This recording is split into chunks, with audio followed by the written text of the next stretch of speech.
वारंगल पर घेरा डाल दिया।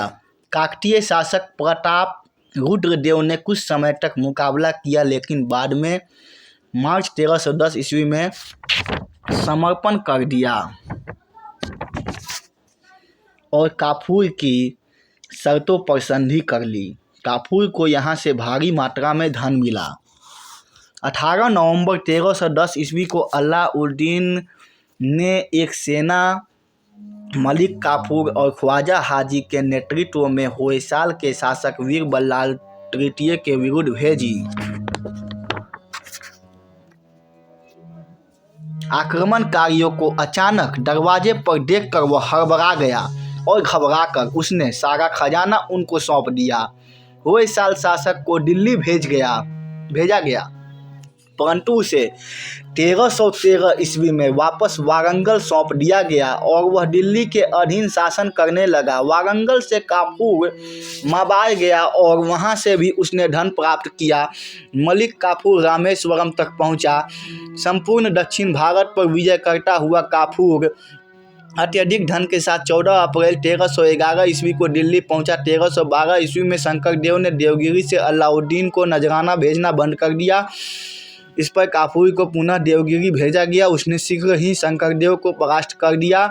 इतिहासकारों, विशेषकर समकालीन इतिहासकार इसामी के अनुसार अलाउद्दीन ने मलिक काफूर को निर्देश दिया था कि यदि तेलंगाना वारंगल का काकतीय का शासक अपना राजकोष, हाथी एवं घोड़े समर्पित करने के साथ साथ भविष्य में सल्तनत का कगध राज्य बनने को तैयार हो जाए तो उसे उसका राज्य वापस सौंप दिया जाए और उसे खिलत समान स्वरूप दी जाने वाली शाही पोशाक और छत्र दिया जाए। अलाउद्दीन के उत्तराधिकारी। अलाउद्दीन की मृत्यु के अगले दिन मलिक काफूर ने सुल्तान की एक वसीयत प्रस्तुत की और 5 वर्षीय शहजादे शिहाबुद्दीन उमर को सुल्तान बना दिया और स्वयं उसका संरक्षक नियुक्त हुआ। काफूर अत्यधिक क्रूर अपराध करने लगा। उसने खिज्र खान और सादी खान को अंधा करवा दिया और महारानी को उसकी संपत्ति से बेदखल कर दिया।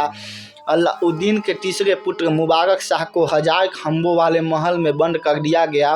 वहां से वह भाग गया। काफूर केवल 35 दिन ही शासन कर सका, उसका कत्ल कर दिया गया। अब मुबारक शाह खिलजी को मलिक काफूर के स्थान पर शिहाबुद्दीन उमर का संरक्षक बनाया गया, लेकिन 64 दिन बाद मुबारक शाह ने उसे अंधा करवा दिया और स्वयं कुतुबुद्दीन मुबारक खिलजी के नाम से 1316 ईस्वी में शासक बना। प्रारंभ में मुबारक शाह को सफलता मिली। उसने राजनीतिक बंदियों को रिहा कर दिया और उनकी जागीरें वापस कर दी। इनसे नायबों को संतोष तो हुआ, लेकिन वह शीघ्र ही आराम तलबी एवं अय्याशी में व्यस्त हो गया। वह गुजरात के एक नीच जाति के व्यक्ति खुसरो खान के प्रभाव में आ गया। उसके समय में गुजरात और देवगिरी में विद्रोह हुए। दोनों ही विद्रोहों को दबा दिया गया। खुसरो खान को तेलंगाना पर विजय प्राप्त करने के लिए भेजा। इस अभियान में उसको सफलता मिली। उसने खुसरो खान देवगिरी में एक मस्जिद का निर्माण कराया। इन विजयों से मुबारक शाह में क्रूरता आ गई। उसने शाही परिवार के अनेक सदस्यों को मरवा दिया। उसने स्वयं को खलीफा घोषित कर दिया और अल वासिक बिल्लाह की उपाधि धारण की। खुसरो खान ने अप्रैल 1320 ईस्वी में मुबारक शाह का कत्ल कर दिया और स्वयं सुल्तान बन बैठा। खुसरो खान क्रूरता में और भी आगे निकला। उसने खिलजी परिवार के सदस्यों और उनके समर्थकों को कत्ल करवा दिया। इस पर सामंतों ने गाजी मलिक को आमंत्रित किया। गाजी मलिक खुसरो खान को परास्त करके गियासुद्दीन तुगलक के नाम से सुल्तान बना। खुसरो खान 4 महीने और कुछ दिन ही शासन कर सका। इस प्रकार खिलजी साम्राज्य का अंत हो गया। प्रशासनिक और आर्थिक विनिमय और प्रभाव। अलाउद्दीन ने एक बड़े साम्राज्य की स्थापना के लिए एक बड़ी अस्थायी सेना खड़ी की थी और इसी सेना की मदद से उसने साम्राज्य के विभिन्न भागों में उठे विद्रोहों को दबाया और साथ ही साथ संपूर्ण प्रशासन अपने हाथों में केंद्रित कर लिया। यद्यपि अलाउद्दीन के पास अनेक मंत्री थे, लेकिन वह स्वयं अपना प्रधानमंत्री था। उसके मंत्री मात्र सचिव बनकर रह गए थे, जो उसकी इच्छा के अनुसार उसकी आज्ञा से प्रशासन चलाते थे। सुल्तान उनसे सलाह मशविरा तभी किया करता था जब उसे आवश्यकता महसूस होती थी। मुफ्ती भी अलाउद्दीन के पूर्ण नियंत्रण में रहते थे। अलाउद्दीन ने दरबारियों एवं सामंतों की गतिविधियों पर नियंत्रण रखने के लिए गुप्तचरों की नियुक्ति की थी। इतना ही नहीं, सुल्तान ने पुराने नवाबों का दमन करने में भी पूरी कोशिश की। सुल्तान ने वे सभी प्रयास किए ताकि वह अपनी स्थिति सर्वोच्च बना सके। सुल्तान ने प्रशासन का केंद्रीयकरण करके अपनी स्थिति को तो मजबूत बनाया ही, साथ ही साथ भू राजस्व व्यवस्था में भी सुधार किया। भू व्यवस्था में सुधार करने का उसका मुख्य उद्देश्य राज्य की आर्थिक स्थिति में सुधार करना था। वह जानता था कि जब तक राज्य की आर्थिक स्थिति अच्छी नहीं होगी तब तक अच्छा प्रशासन नहीं दिया जा सकता। इसीलिए उसने वैज्ञानिक रीति से राजस्व नीति निर्धारित करने का विचार किया।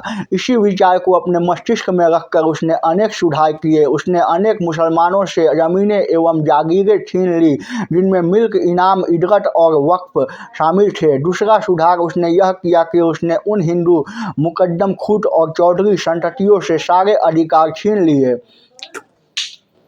इस प्रकार अलाउद्दीन ने न तो हिंदू जमींदारों को और न ही मुसलमानों को ही किसी प्रकार की रियायत दी।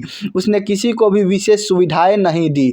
उसने तीसरा सुधार यह किया कि अपने भू राजस्व की दर बढ़ा दी और कुल उपज का आधा भाग भू राजस्व के रूप में निश्चित किया। भू कर के अतिरिक्त उसने अन्य कर भी लगाए ताकि राज्य की आय में वृद्धि हो सके।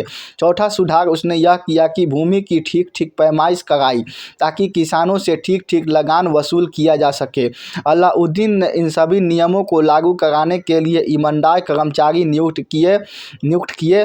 जियाउद्दीन बरनी का कहना है कि अलाउद्दीन के ये भूमि संबंधी नियम संपूर्ण खिलजी साम्राज्य में समान रूप से लागू थे, परंतु कुछ इतिहासकारों का मानना है कि संपूर्ण साम्राज्य में इन नियमों का समान रूप से लागू होना असंभव था। यह नियम राजधानी और उसके इर्द गिर्द क्षेत्रों के लिए ही बने थे। अलाउद्दीन के भूमि संबंधी नियमों का सर्वाधिक प्रभाव हिंदुओं पर ही पड़ा, क्योंकि हिंदू ही अधिक संख्या में भूमि से जुड़े हुए थे। अलाउद्दीन सैनिकों को वेतन के बदले में भूमि देने के पक्ष में नहीं था, लेकिन फिर भी अनेक सैनिकों के पास इक्ता थे। इस प्रकार इक्ता प्रथा भी बरकरार रही, हालांकि नए इक्ता नहीं दिए गए। अलाउद्दीन ने ये सभी भूमि संबंधी सुधार इसलिए किए ताकि वह एक बड़ी सेना को अस्थायी रूप से रख सके। इसके अतिरिक्त उसने बाजार नियंत्रण की नीति पर भी अमल किया ताकि उसके सैनिक कम वेतन में अपनी आजीविका चला सके।